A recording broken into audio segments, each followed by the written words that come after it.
मानव जीवन में प्रेम का जो स्तर होता है, कौन-कौन सा स्तर बहुत फेमस होता है, बहुत अच्छा होता है, उसे देखते हैं। अगर माता-पिता से प्रेम हो, उनकी सेवा हो, उनकी उचित आज्ञा का पालन हो, तो यह प्रेम बड़ा नाम देता है, बड़ी ऊँचाई देता है, बहुत आशीर्वाद मिलता है, जीवन में प्रगति मिलती है।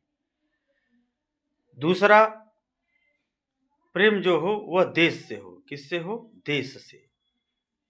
जो अपने देश से प्रेम करता हो, सभी नागरिकों को आदर करता हो, भेदभाव न करता हो, अपने पद, स्थिति, स्थान, शक्ति के अनुसार सबका भला का काम करता हो, तो यह देश प्रेम भी बड़ा इतिहास में नाम देता है, मानवता का प्रमाण बन जाता है। तीसरा प्रेम जो होना चाहिए वो भगवान से होना चाहिए। किससे होना चाहिए? ईश्वर से। ईश्वर का प्रेम युगों युगों तक, यहाँ तक कि भक्ति का एक दीप बन जाता है व्यक्ति। ईश्वर से प्रेम, इन दोनों प्रेम पर यानी देश प्रेम पर और माता पिता के प्रेम पर भारी पड़ता है।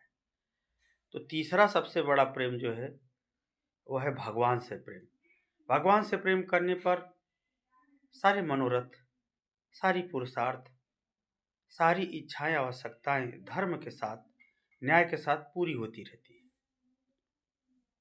और सबसे बड़ा प्रेम, सबसे अंतिम प्रेम, सबसे विस्तृत प्रेम होता है गुरु से, संत से प्रेम होना।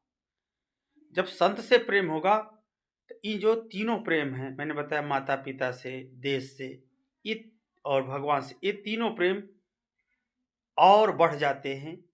और संत का प्रेम इतना विशुद्ध होता है कि इन तीनों प्रेम पर भारी पड़ता है, क्योंकि प्रेम की कला, प्रेम का नियम, प्रेम की का सौंदर्य, प्रेम की क्रिया गतिविधि गुरु ही सिखाता है।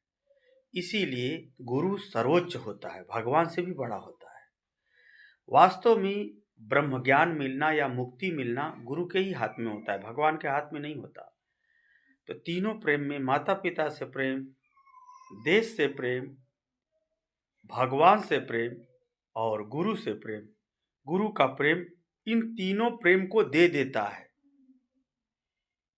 गुरु ही व्यापक है, वही सर्वत्र है, वही सब है, क्योंकि गुरु से ही ज्ञान है, गुरु से ही व्यवहार है, गुरु से ही धैर्य है, गुरु से ही शांति है, गुरु से ही भगवान है, गुरु से ही माता पिता है। क्योंकि गुरुता का जो व्यापक स्वरूप होता है वह संत ही होता है। इसीलिए गुरु की वंदना करनी चाहिए। हरिओम।